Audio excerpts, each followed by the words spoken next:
Easy. You don't have to pay anyone to do that. You're giving credit to the person who's doing a great job and who's trying, and you're showing everyone else how to do it, and it costs you nothing.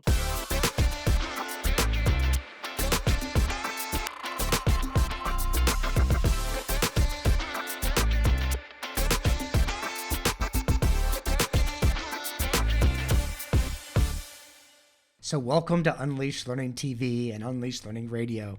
Now, if you and your team are working to move your school from good teaching to great teaching across that campus in order to ensure learning is sticking for everyone, this is such the episode for you.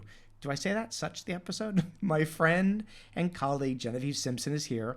And Genevieve was the principal of Victoria University Secondary College in Melbourne. And she's going to share with you what it takes to make this happen. Now, over the span of almost 10 years, they stuck with their mission to strengthen teaching and learning. And what she's going to do here is she's going to take you behind the scenes of this work so you can learn the secrets as well. Plus, if you work with us at Unleashed Learning, you might see the connection between what she's talking about and what we do to create transformational change. Here we go. So, Genevieve, welcome to Unleashed Learning TV.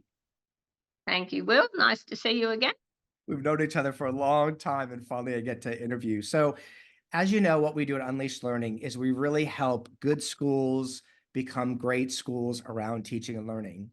And we've talked a lot about this, and I've spoken to leaders, and the research says this, but it takes at least 3 to 5 years, if not longer, to make that happen. So I know you've spent a lot of time, doing educational change. Would you agree that it's a 3 to 5 year process, and why is that? I think the complexity of the change, the size of the change is what determines how long it takes. I think a reasonably small change in one area, you can probably expect to implement and have it embedded in about 3 years. But if you're looking for whole school change, and particularly whole school change focused on teaching and learning, then in my experience, it took about 5 years, and then you started to see improvements after about 5 years, or you started to see pockets of improvement after 3, and then after about 5, it was pretty widespread, and by 7, it was all through the school. And it's the school I'm talking about was the biggest change I've been involved in. That was a merger of 3 schools at Victoria University Secondary College, it's called now. You've seen all of that one. I was part of it. It is continuing to progress even now, and it's about 12 years since the beginning. I think the piece of that pockets of change is really important. We talk about, you don't need everybody in the beginning, just the right people to get those pockets of change, and then it goes school wide. So how then does a leader with everything going on keep the momentum going? Well, I think you do that by having your goals very clear. So I always had a long-term goal, and that was improving teaching and learning so that the results improved for the students. And then each year, you have a goal that's a smaller goal that leads you towards the larger one. And I found not only did that help the staff to just have the smaller goal, it made it far less daunting for people and gave them a better opportunity to focus in on the smaller goal. Because for many people, to have a really large goal becomes totally overwhelming, and they think that you just can't do it. So incremental goals leading to your long-term goal keeps it small enough for people to cope and to be able to achieve. And it means that it's easier for the leadership team to be able to respond to people and review what's been happening and talk about the successes, because they can look for the smaller goal. It really, and what I remember is you'd celebrate that as well. You'd show, celebrate the small ones in pursuit of the bigger one, as you're going to, or I'm having a flashback of being in some of those meetings. Now, one of the things you and I've talked a lot about is this idea of an initiative slump, which is very common. And in my own way, I've seen it usually year two, beginning of year three, where people go, it's not working, or we get distracted on something else. So what does a leader do to prevent, and maybe you can explain what the initiative slump is, but what do you do to avoid the slump, especially if it's a 3 to 5 to 7 year process to raise the whole school? The initiative slump is people being worn out. And that occurs because the bureaucracy or the large organisation in charge of the schools tends to set goals for every school that may not be appropriate for your school at that time. So, for instance, they might say, we're going to focus on literacy. Well, if you look at the data, the literacy in your school might be good. So you don't need to focus on literacy, you need to focus on what isn't good. So trying to add in all of the bureaucracy's initiatives, I found it best to pick and choose amongst those and only focus on the ones that were going to go well with your long-term goal, which is improving teaching and learning. So if you have a really broad goal like improving teaching and learning and results, then whatever the bureaucracy wants you to do fits into that goal. So you don't have to keep changing all the time. Changing is what absolutely makes the staff worn out. You They know, need to be able to get going and get stuck into it and just keep doing the same thing so they can see the results. it makes me think, somebody said to me with Unleashed Learning, it was around year two, the teacher said, "Oh, this finally brings it all together." So I'm that, well, they didn't use this language, but they said, we're now the head, not the tail. Because whatever comes to us, we can incorporate it into that and not be distracted anymore. It makes me think of what you're saying. And it really, I'm thinking of your leadership and other leaders I know who are able to say, oh, this is how it all fits together. We don't need to jump from this to this to this to this. Um, so it makes me think about, I know we've talked about this. A leader spends a lot of time upskilling staff, a lot of professional learning, a lot of resources, and then sometimes the staff leaves. And so you lose all that intellectual capital. If you're trying and working on improving teaching and learning as a school-wide initiative, what does a principal do to keep all that intellectual capital or that system that you're embedding to last? What I did was it was always my goal to have every staff member know what the goal is and be working towards it. So in the first year, you start with the early adopters who are happy to put up their hand to try it, but you keep adding people until you have everyone who's part of it. And if you're on a journey that doesn't keep chopping and changing, the people who are resistant get over that in time, or they leave if they really don't like it, and they then start to adopt it too. But usually what they need is they need to see other people adopting it and being successful. And then it starts to be, say, maybe after 3 years, something that they think, oh, this isn't going away and it looks like it's working in their classes. So Yes. maybe I better have a try of it. You know what? And I did that by having by every staff meeting basically was a learning meeting. So every staff member is there at the staff meeting. So they're constantly being exposed to what you're doing, the small successes. You have teachers standing up showing how well a particular lesson went that they'd videoed, you know, things like that, that are small successes that just keep adding to everyone then wanting to do it. You said something really powerful. We're doing, it'll come out before your episode comes out, but we've got a principal in Western Australia who is doing just that from an Unleashed Learning perspective about the staff meeting. Every staff meeting is actually an instructional leadership opportunity, modeling, modeling, modeling.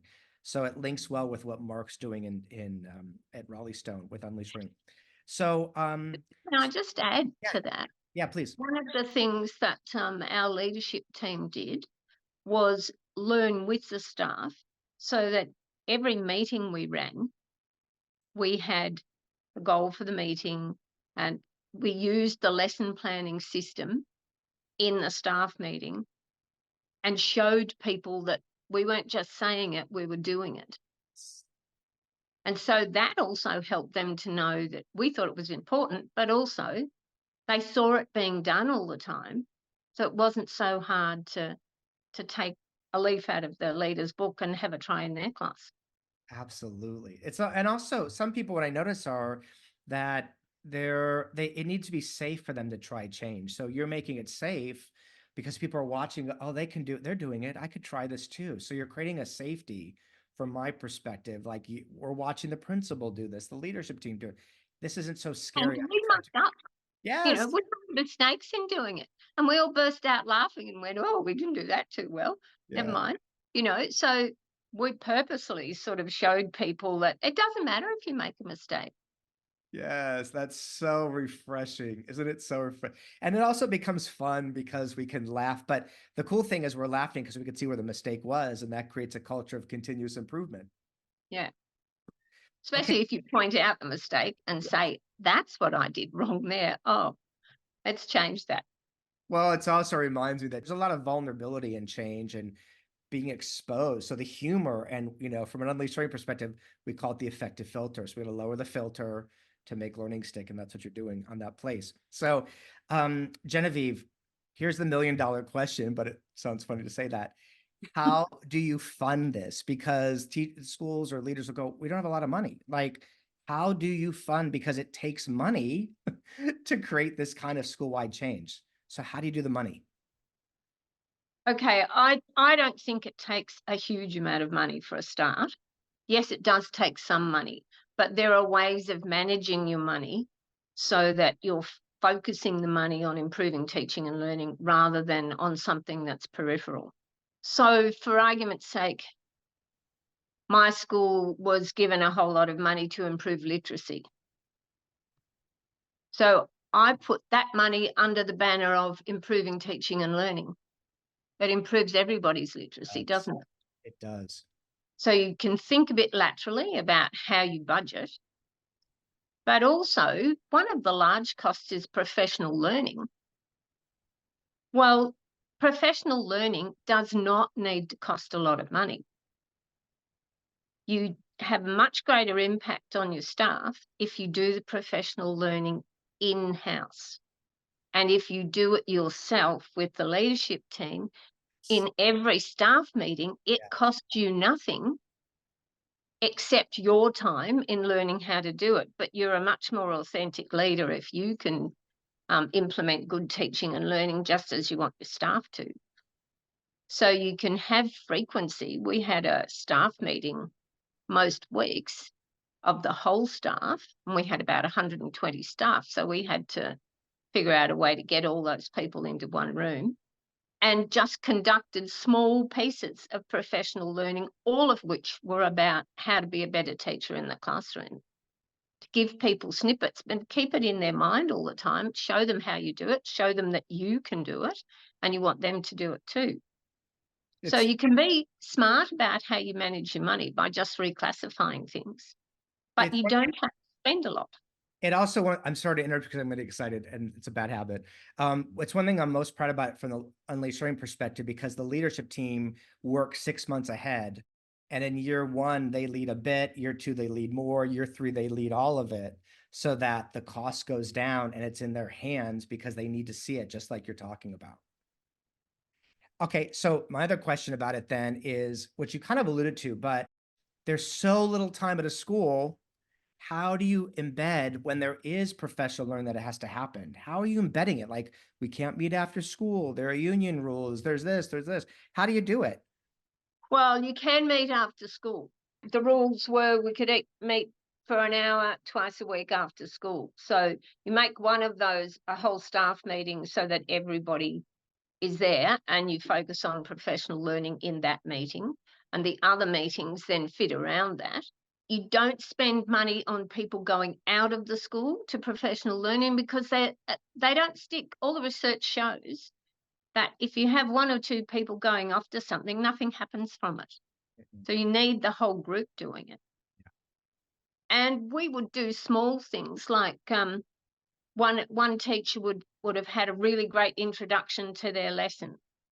So that person would show that introduction up on the whiteboard for the first 10 minutes of the staff meeting, which is the first 10 minutes of their lesson, and explain how it went.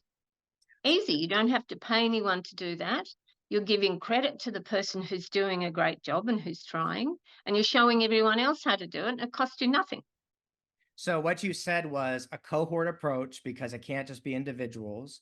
And then it needs to be that knowledge that they're learning or what the school is about, that the staff meetings get turned into professional learning opportunities. We talk about show, not tell. So you're showing it versus telling it. You're actually showing it over and over and over again. So you're just seeing it as a whole. What you're saying is it's a completely a learning organization. We are, Which is what schools should be, isn't it? that's exactly it. We want the children to learn, but we want the teachers and the leaders to learn too, and the parents. It's important to get the parents on board with encouraging their children to try. Yeah. A lot of our parents didn't do that. We're in a lower socioeconomic area, and the parents weren't very educated themselves.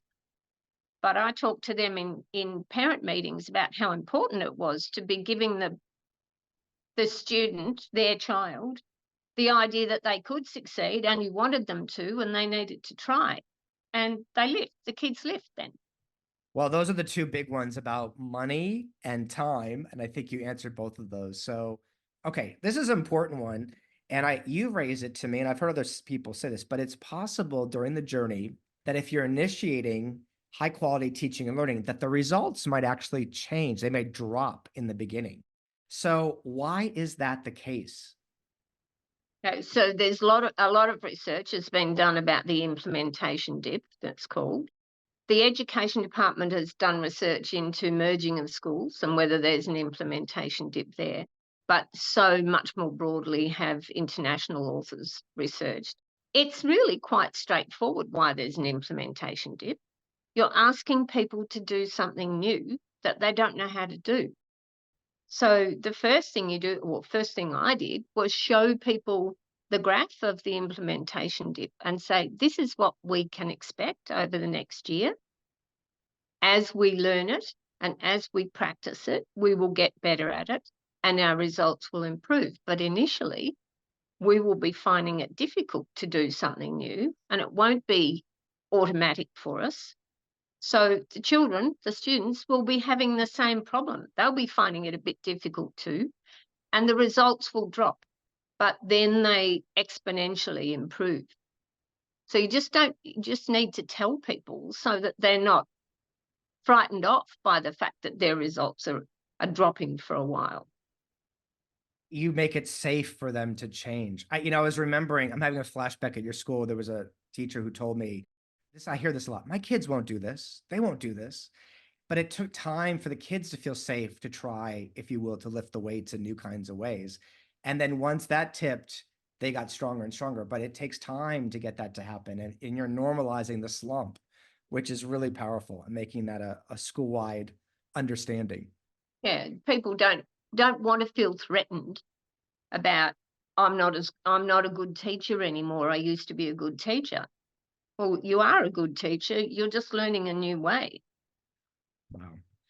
So the last question I've got, and I think this is such an important question, is with all on a school's plate, what does a leader do to ensure teaching and learning is the number one priority at the school?